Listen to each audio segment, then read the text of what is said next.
This is just reminding me, last time I stood at a lectern was at UNESCO, when I had to give a government position on the Parthenon sculptures, and it was to the most hostile audience I have ever faced. So I'm really hoping we won't have the same this afternoon here. Anyway, it's really nice to speak here. This will be a bit of strategy, but also quite a lot of chivying, because we do like to think of ourselves as the museums team that likes to give money to the sector. So I'm going to mention quite a few money things as I talk about things. Big strategic thing at the moment is levelling up. I'm sure you all have heard of it. We're probably all trying to work out still a bit about what it means. But I think those of us who are around when we had sort of tough times after the coalition of government and the recession, we probably did face quite a different time with local authorities and where investment was going. And so far, as, in terms of levelling up funding, we've actually seen a lot of local authorities do a lot of partnership work with cultural organisations, and just in the first round it's fantastic to see the number of cultural institutions that were involved in the Levelling Up Fund. Everything we're now thinking and doing in government is thinking about levelling up, and in particular sort of priority areas for that. And I know that the Arts Council strategy around Let's Create is really looking to try and chime in with that as well, and particularly get more funding out and around the country. The next opportunity in relation to levelling up is the UK Shared Prosperity Fund, £2.6 billion worth of that.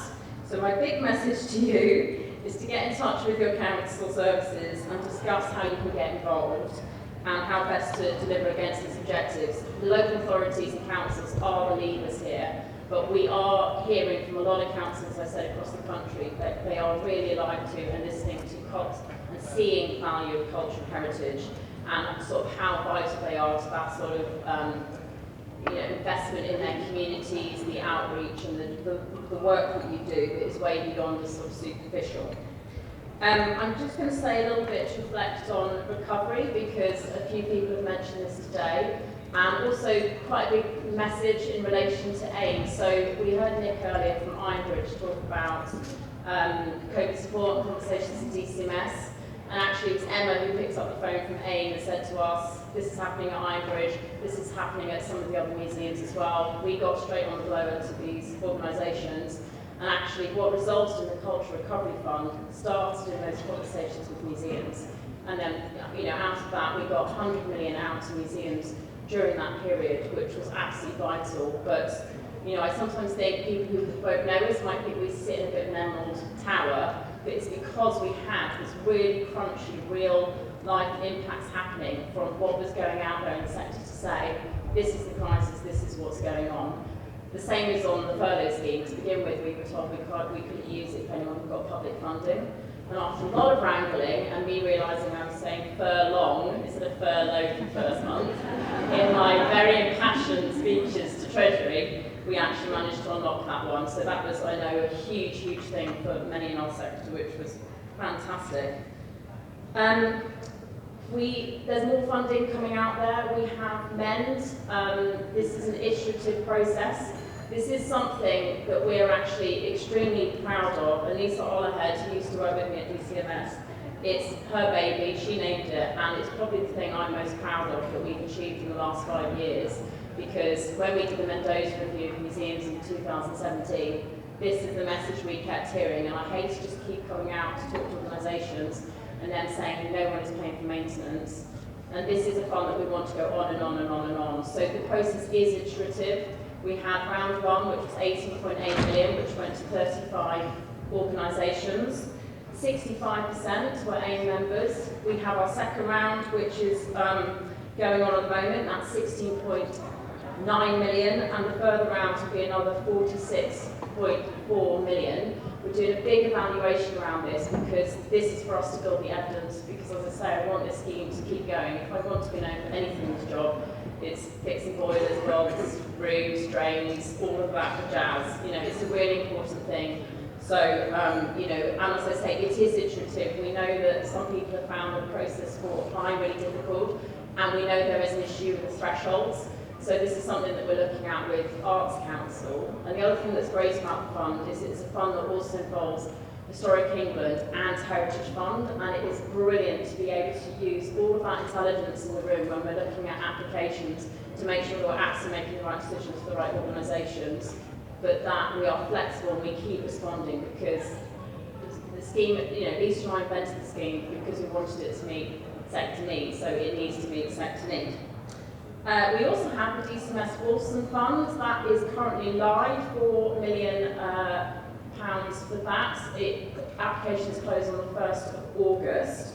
The last round, which was 2018 to 2020, went to 35 venues, and 80% of those are outside of London, and it is great when we come around and see people's Wilson projects and see what it has done to enable new gallery spaces, lifts, changing room toilets, etc. We know how important that fund is. And I know you're hearing from places like the Food Museum tomorrow, and we gave them $250,000 to restore their Eastbridge wind pump, and also Discover Bucks Museum, who we gave $200,000 to develop new permanent galleries. It's just a couple of examples. So 1st of August, do get your bids in. Other things related to money, tax. You do also have a chief exec who knows an awful lot about tax and these all ahead. So if you have tax questions and they're taxing you, do speak to her. But it is a brilliant scheme, the museum and galleries exhibition tax relief. We managed to secure from Treasury an extension to the scheme because it was meant to, had a sunset clause, it's called, which was meant to end. So government actually doubled the relief for new productions in the autumn budget last year, and confirmed an extension to the scheme for 2 years, and we're working with HMRC about the evidence case for that. I know Arts Council AIM amongst others are going to put in the evidence for that. It is such a worthwhile scheme. Favourite fact, currently up to 40 pence in the pound could be claimed as cashback support if you invest in the scheme. I know it's complicated, so Arts Council have recently launched a support scheme and a step-by-step guide about how to apply for this. It's a really good scheme.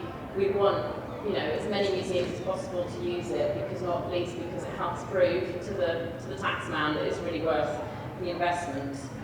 Another thing that we've struggled with in recent years is about proving the investment in culture. We have a pretty sort of rigid funding structure in government about what is investment and what are benefits. So we have a big programme going on at the moment. It's a multi-year one. It's called the Culture and Heritage Capital Programme, and what it is looking at is designing mechanisms and methodology for how we prove the benefits of the investment in culture, not just monetary benefits, but also non-monetary benefits, so they can be included in government's methodology around value for money. So if you, quite a lot has been published on that already. If you speak to the Arts Council or to your local museums development organisation, you can find out more about how to use that, because a lot of that information is relevant now in investment or bids that you might be making to investment funds. Another lot of money is the National Lottery Project Grant. So this is Arts Council's main open access grant programme, and there is now wider access for museums. Non-accredited museums can also now apply for it, and the Unlocking Collections grant stream is a time-limited opportunity as well until March 2023. We want to see more museums applying for this, and when they do, museums actually have a really good success rate. So that is one other thing for me to mention. I'll be quick, so I'm going to run out of time. We have on the cultural property side a number of schemes that we use to sort of benefit the sector. So we have the government indemnity scheme that does indemnifies exhibitions, but we also have wonderful schemes like the acceptance and new cultural gifts scheme. Over the last 10 years, we have had £460 million worth of taxpayers' relief from such gifts. So basically, it's where people could give either whilst they're living, or they could give, as a bequest when they die, to institutions.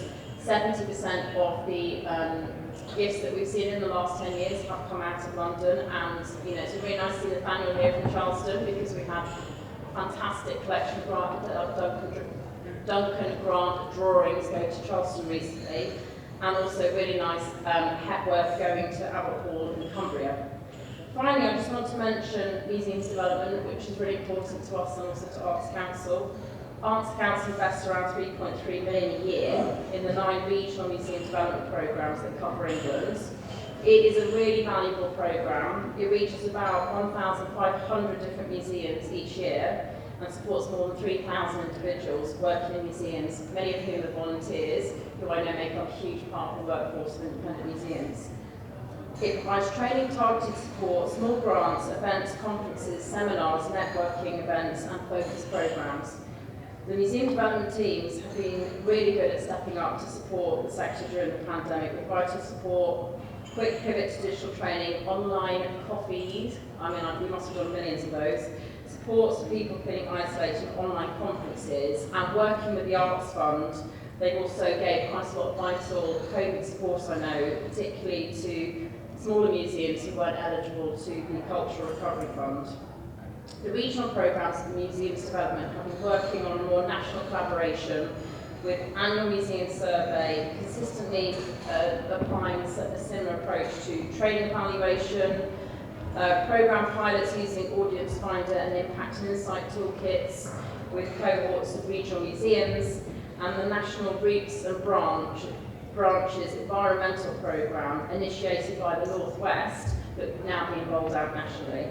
So Arts Council are really looking to build on the success of the Museums Development Programme so far, with the next round of funding to look at much more impact of the investment principle being embedded in sector practice and more Arts Council investment reaching more museums.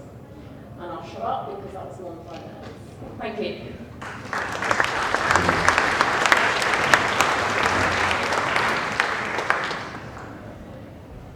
Hello, this is Scotland calling. It's nice to see you. I am the one that's going to have to experiment with a clicker. Oh, it does work. Okay, fabulous.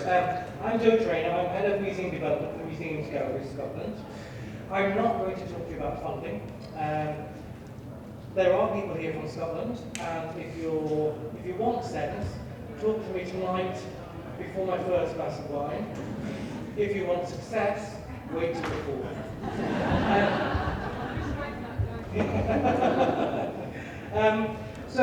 Who we are, what we do.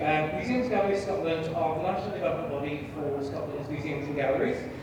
We support a sector of 442, and we do funding advice, advocacy, workforce development, partnerships, standards, accreditations. We work with our lovely UK partners and our recognition scheme, which is a bit, quite like the designation scheme in England.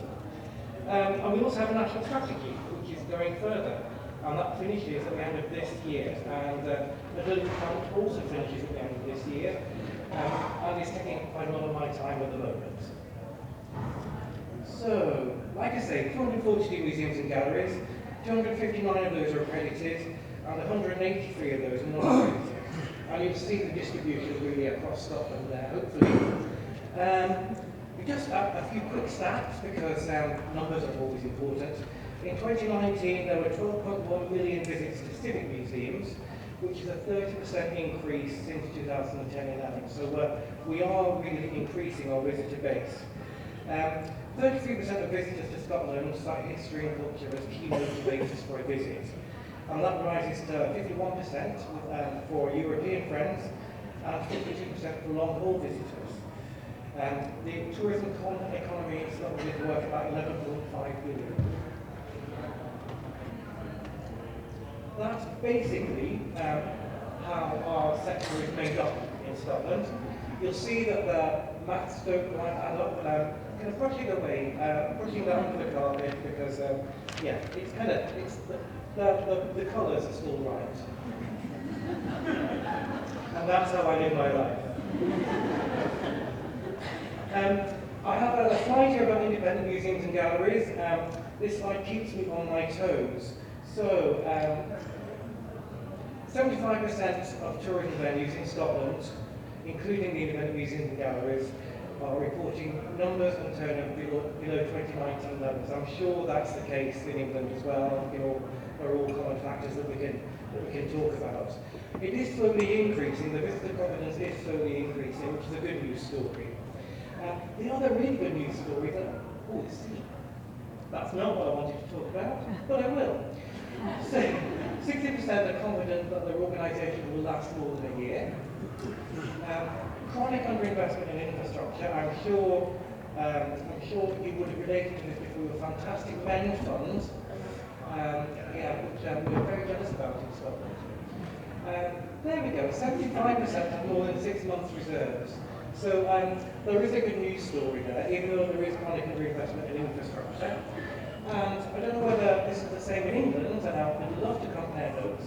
There's a recruitment crisis, especially for volunteers, but also for front of house staff in the independent sector. Aldi, for example. I don't know whether anybody else has found this, but lots of people have talked about Aldi, and that you can actually get paid better wages in Aldi than you can front of house in our museum sector. It's telling us something, isn't it? Civic museums and galleries. I want to talk to you a little bit about this. I know that it's a dark side, and this is the aim conference, but I'm sure there will be local authority interlopers in the audience somewhere. So we found that all services are being or have been restructured. Spot the spelling mistake.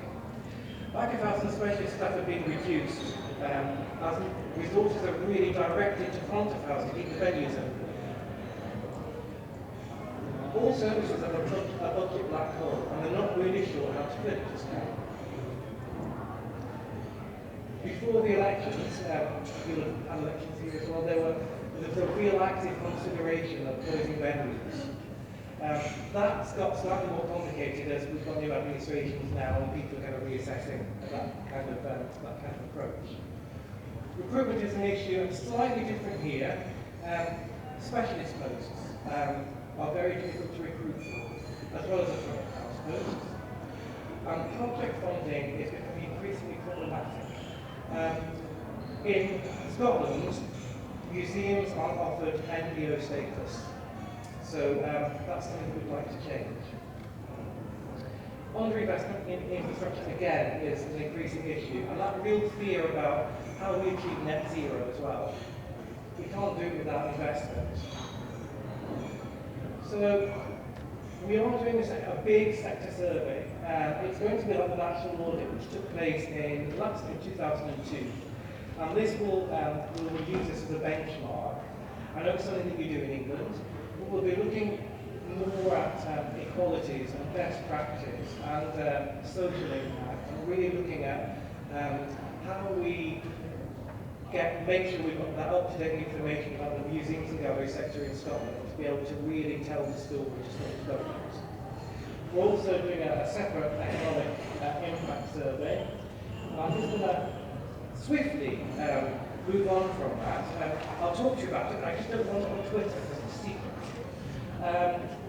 We have a new national strategy coming out in January, end of January 2023, and we've got 6 new areas which will be incredibly unsurprising that we'll be focusing on. So they are communities, financial viability for organisations, workforce, collections, climate, and partnerships.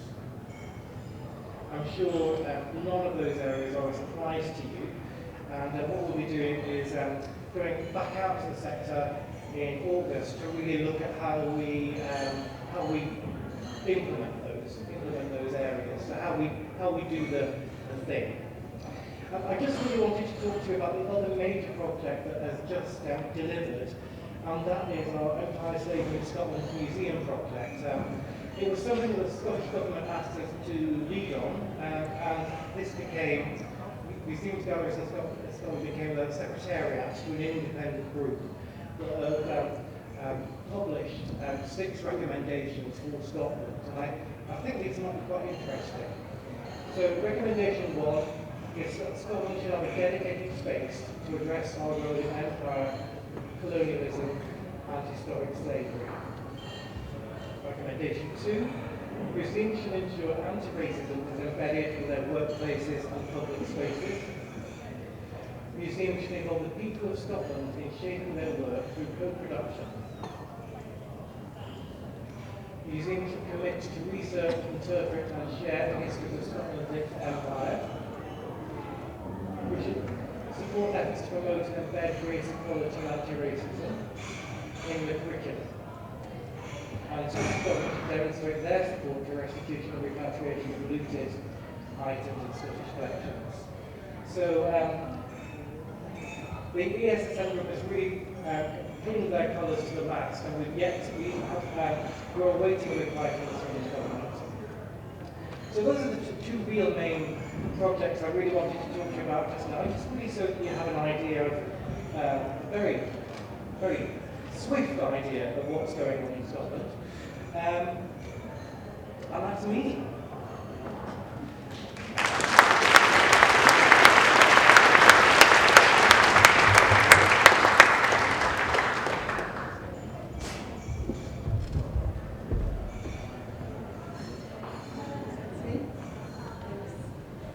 So I'm just going to talk really briefly today about some of the National Lottery Heritage Fund's upcoming priorities.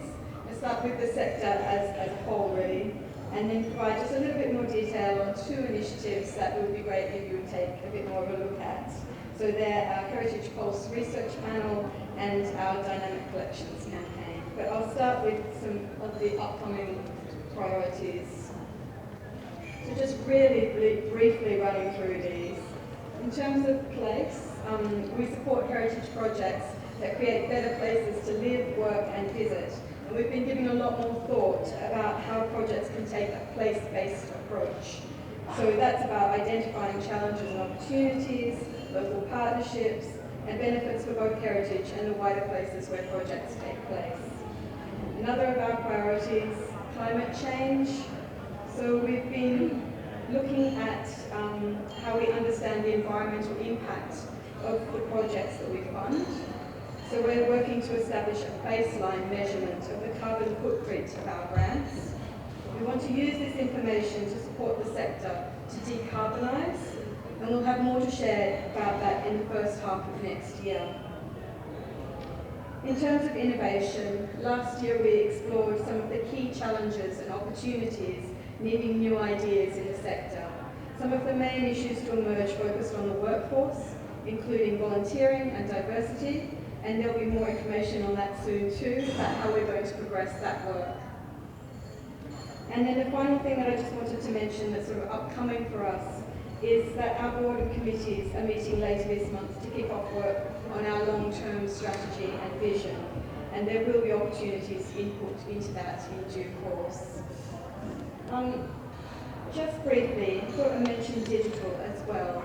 We have our report from our digital attitudes and skills in heritage surveys that were run in 2020 and 2021 on our website. And they both provide information about the sector's capacity and confidence with digital. It's worth a look if you haven't seen it already. And more specifically relevant to museums, we're looking to develop guidance on digitisation as well. So it's a really quick gallop through some of our sort of upcoming work. I'm taking my 5 to 6 minute brief very seriously. So the first of the two things that I wanted to talk a little bit more in detail about is UK Heritage Pulse. And that's our research panel for the heritage sector, run in partnership with stakeholders from across the UK. I know you've all been surveyed to death, but this is quite important for us in terms of taking the measure of what's happening in the sector and what's important to you. So the panel launched last autumn with an open call to participate. And we had our first survey in February, which explored very familiar topics of resilience, COVID safety measures, staffing and strategic priorities. And the headline survey results were presented back to participants and they're available on our website as well. We're now running what we call Instant Pulse to keep in touch with the sector between major surveys and to ensure that everything we do is really grounded in your views and experience. So each Wednesday for 12 weeks over the summer, we're posting a provocation and asking panel members to respond and tell us their opinion on a key topic. So we had our first one last week, which was asking if the sector is able to attract and retain the volunteers needed to thrive. and I think the results are just in the corner there. So 56% said no, 21% were neutral, and 23% agreed. Please do sign up if you haven't already. It's a really good way of telling us about the needs and challenges and your priorities and ambitions, and we really want to make sure that museums are well represented in the views that we hear, especially when we're looking at our long-term vision. The second thing I wanted to mention in a little more detail is our Dynamic Collections campaign. This is designed to support collecting organisations across the UK to become more inclusive and resilient. So it was really designed to address long-term challenges in the sector, as well as building on ideas and trainings developed over the past few years. And it was, again, designed to address, I guess, or maybe to act on demands for collections to evolve, to meet the changing needs of the communities around them, and to reflect more people's histories and experiences. So the campaign is a new approach for us, in that it sets out priorities for collections projects through our open programs. That means you can apply at any time, well, until at least March next year, and it also includes events, resources and knowledge sharing over the years alongside it. So we've set out 3 priorities for funding collections-based projects. The first is engagement, so to build engagement with collections and to make the long-term changes needed to build a diverse audience. The second is reinterpretation, so to help people whose experiences have previously been excluded to feel represented and heard, and to reflect the richness and complexity of UK heritage through collections. And the third is collections management, and that's about bringing new solutions to long-term issues in collections care and use, and lead to more efficient collections management and development. And they're examples of what we might fund under each of those priorities on the Dynamic Collections page on our website. As I mentioned before, it's really about inclusion and resilience. So we really want projects that are going to make collections more relevant, inclusive and engaging for a wider range of people. We recognise too that there are a lot of issues around capacity at the moment, and we also see this as an opportunity to build capacity in museums. So for us, a successful project would also be one that helps to make the museums involved more sustainable and well positioned for the future. Just finally, just a little bit on how to apply. We're particularly encouraging applications up to £250,000, which is a substantial amount of money, but we will also fund some larger strategic partnership projects. To find out more, please do see our website and complete the project inquiry form. I always encourage people to do that. Get feedback on your ideas early. And that's all I have to say. Thank you.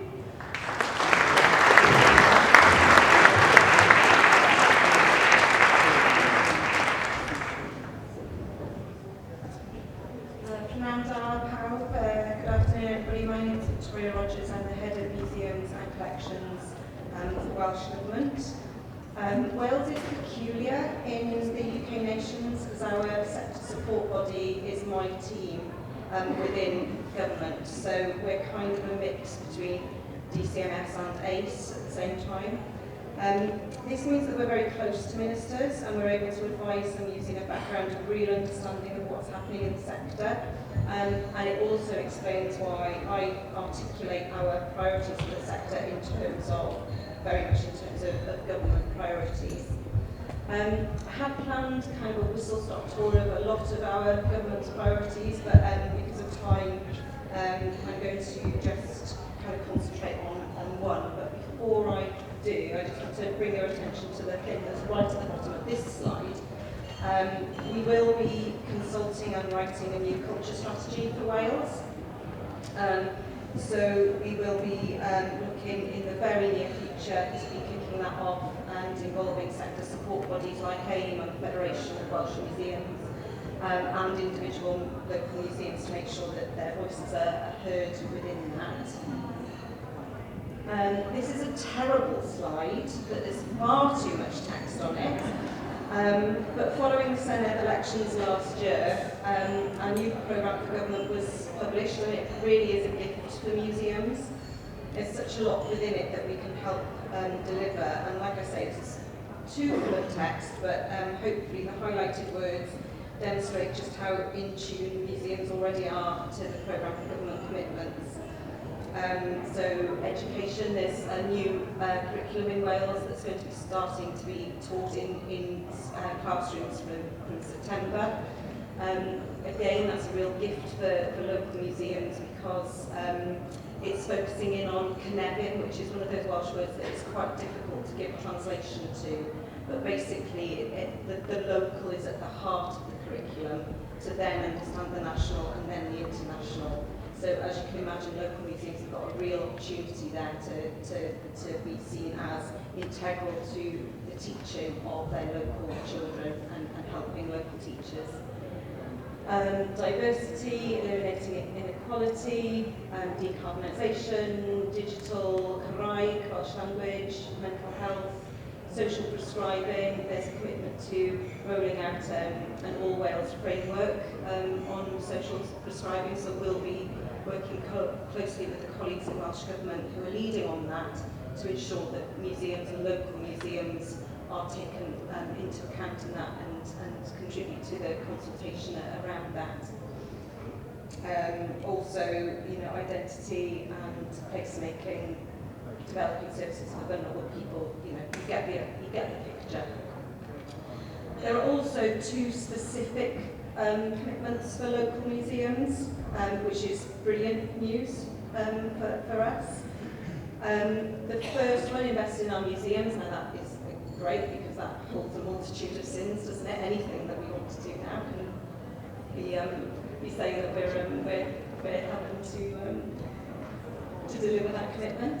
But the eagle-eyed among you will also see that there's a kind of a sub-commitment in that point, which is a major capital development, the football museum, creating a football museum for Wales. I'm not sure there's a better time to create a football museum for Wales. But that's actually a commitment for the local sector too, in a way, because it's that's a project that's going to be housed in Wrexham Museum. The second commitment, ensure the history and culture of our Black, Asian and minority ethnic communities are properly represented by investing further in our cultural sector and museum network, brings me on to the work that I'm going to kind of concentrate on. So the Anti-Racist Wales Action Plan was published last week. That is a commitment with a plan for delivery that Wales will be an anti-racist country by 2030. So obviously that's going to be a key focus for this Senedd term. There are chapters in this plan that sort of cover all areas of and aspects of Welsh society, housing, education. But there's a chapter on culture, and that was something that was articulated and advocated for very, very strongly by the communities themselves in the consultation around this plan. They wanted a whole culture chapter specifically. The ARWAP, as I like to call it now, joins the audit of statues and public commemoration of the empire and slave trade that Welsh Government commissioned, and a review and then subsequent commitment to ensuring the histories of Black, Asian and minority ethnic communities are taught in schools. So this is a government that is really putting this at the core of what it's doing. The First Minister himself, Mark Drakeford, has sort of said that this isn't about rewriting our history, it's about having a more adult relationship with it. So as you can imagine, our local sector are really have the potential to really help deliver that and put that into action. Last year, in preparation for that, we funded an innovative training and support programme that built knowledge, skills and confidence in understanding the links that all museums and all localities in Wales have to the history of the slave trade and to empire. It was led by Dr. Marion Gwynn, and the programme was based around a series of workshop sessions and specialist speaker talks. Participants gained an understanding of Wales's involvement in historic slavery and explored links to their own locality's history. They were exploring how reappraising collections and utilising new perspectives on Wales's manufacturing, trading and industry can enable stories connected to slavery and empire to be told from a local history perspective. And it also taught skills to attendees to help them survey their collections, to find those stories, and supported them in building skills and understanding to break down barriers and work with communities meaningfully and respectfully. In total, 41 museums took part in this pilot programme, and they represented the whole gamut of local museums, so independent, local authority run, university and national trust museums. Feedback from participants was overwhelmingly positive, with many reporting that they felt that they'd gained an understanding and knowledge and confidence to make a change. Since the programme ended, we know that many have found new connections to their locality's history in their collections and are starting to reinterpret their displays and exhibitions. We know that museum staff have also recognised items on display that have been interpreted wrongly in the past and have moved to rectify that. So this year we'll hopefully be translating that understanding and confidence into action, so improving displays, working with communities to ensure that they are represented in events, programmes, collections, displays, exhibitions.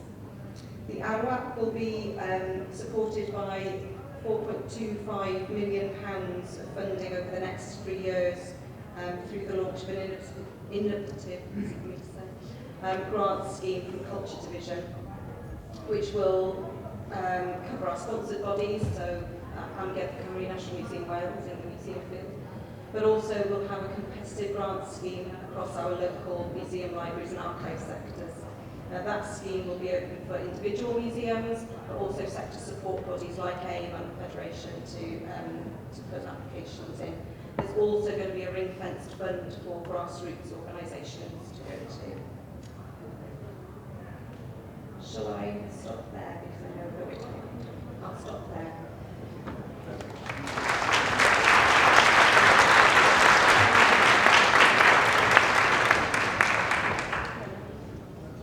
So we have 3 minutes for questions. If we can't squeeze questions in today, I'm sure, or now rather, I'm sure the speakers will be able to talk to you after the event. So can we have any questions to the speakers? As I said earlier, could you give your name and your organisation and point at the person, not rudely, who you want to answer the question.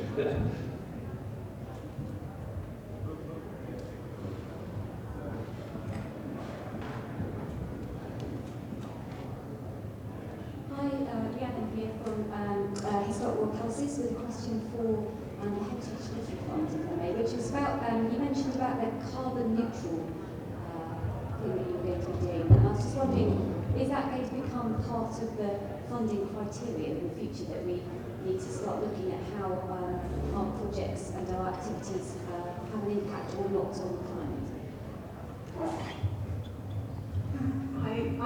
It's actually already a requirement of our funding that projects look at the environmental impact. We're still doing the work around decarbonisation, and I'm not sure to what extent that would have an impact on that policy, but as I said, we already have that requirement involved anyway. Thank you, Melissa. Any other questions at all? One in the front here, Lisa.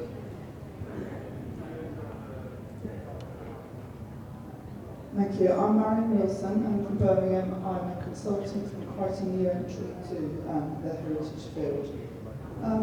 There's been a lot of talk all day about diversity and inclusion, and as a Brummie, looking around this room, this audience here is significantly not very diverse. I'm just wondering if any of the speakers have got any proactive plans to try and include a better diversity within museum professionals.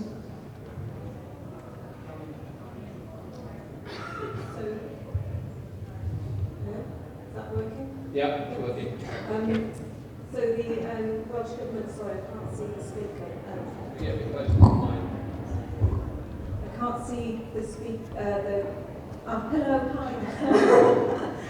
The Welsh Government's AWAC, Anti-Racist Wales Action Plan, includes a section around leadership, and that includes governance and staffing and workforce. So and in the culture strategy that will be coming, that will be again something that will be looked at in terms of how we put that commitment into action and what we need to put in place to support that, working with sector support bodies and museums themselves, and then relating to the funding that we'll be sort of pushing online deadline to be confirmed. Does Scotland want to That's come the back on that? Scotland can. Yes, I think we need to acknowledge that what we've done so far hasn't worked, obviously. I think we need to work with people that have real lived experience because Museums Galleries Scotland don't have all the answers. We don't, we absolutely don't. So we need to be working with those in the museum sector, in Scotland and elsewhere, that look at what the barriers have been, what they are. We've got an expert advisory group for those who were at the last chat. So Jeff Palmer is a very busy man and is also chairing that group because we realise that it's not our area of expertise. We're a predominantly white organisation. We also know that we don't have the answers. We also know that we're not going to get it right all the time. So I think that from that point of view, from the strategy that I just kind of briefly alluded to there, there will be work, and there will be positive work, that will be really inclusive. But yeah, that's as far as it can go just now. That was a lot of words, wasn't it? I'm sorry. Helen, would you like to comment?